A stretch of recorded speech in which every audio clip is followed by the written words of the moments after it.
আসসালামু আলাইকুম। কেমন আছেন সবাই? শুভ সকাল।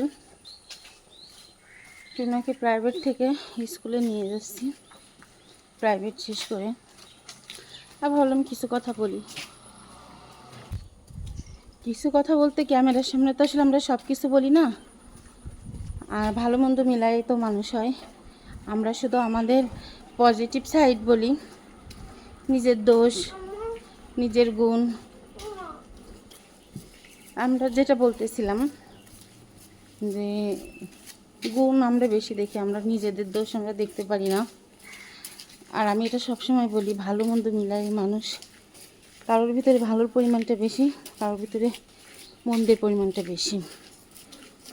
তো কিছু কিছু মানুষ আছে যে নিজের দোষ চোখে কখনো পড়ে না, আর যাদের নিজের দোষটা আসলে পড়ে না চোখে, তারা বেশি কষ্ট পায় যে কোনো বিষয়ে। নিজে একদম সৎ, নিজের কোনো দোষ নাই, বিপক্ষের দোষ, এগুলো চিন্তা করে কিন্তু সে আরও বেশি কষ্ট পায়। যে আমি তো আমার জায়গায় অনেস্ট আছি, ঠিক আছি। আসলে রাস্তাতে হাঁটতে হাঁটতে কথা বলা যায় না, অনেক মনে যায়, তাকায় থাকে, ঠিকঠাক করে কথা বলা যায় না। আমরা যদি আমাদের গুণের থেকে দোষটার গুরুত্ব বেশি দিতাম, যে আমার দোষ আছে বা আমার কিছু ভুল আছে, তাইলে কোনো সম্পর্ক নষ্ট হতো না, বা নিজের কাছে অ্যাটলিস্ট ভালো থাকা যেত। দুই পক্ষ মিলেই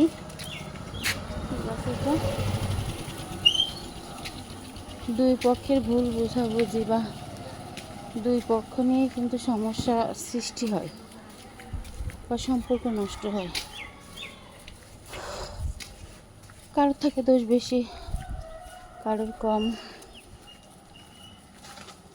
আসলে বলতে চাই, কিন্তু এর থেকে আর বেশি কি বলবো? ক্যামেরার সামনে আসলে সব কিছু বলা যায় না। আর আমার বর্তমান অবস্থা এমন হয়েছে না, আমার টুনাটুনির বাবার দিক দিয়ে আমার শ্বশুরবাড়ি বলতেও আসলে গা ঘিন ঘিন করে এখন।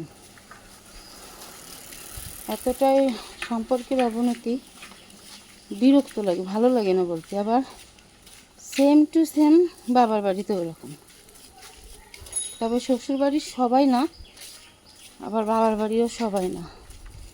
ওই যে বলে না, এক বালতি বিষের ভিতরে এক ফোঁটা, এক বালতি দুধের ভিতরে এক ফোঁটা লেবুর রসই যথেষ্ট দুধ নষ্ট করার জন্যে। এই সেম অবস্থা আমার শ্বশুরবাড়ি প্লাস বাপের বাড়ি। তো সেই জায়গা থেকে মাঝে সাঝে নিজেরাই নিজে প্রশ্ন করি, তাহলে আমি নিজেই ভালো না, আমার নিজেরই সমস্যা। নিজে নিজে বলি, আবার বলি যে না, আমি 100% সঠিক না হলেও 50%ও ভুল না। আমি ভালো থাকার চেষ্টা করি, ভালো ব্যবহার করার চেষ্টা করি, এইটারই সুযোগ নেয় মানুষ। তো যাই হোক,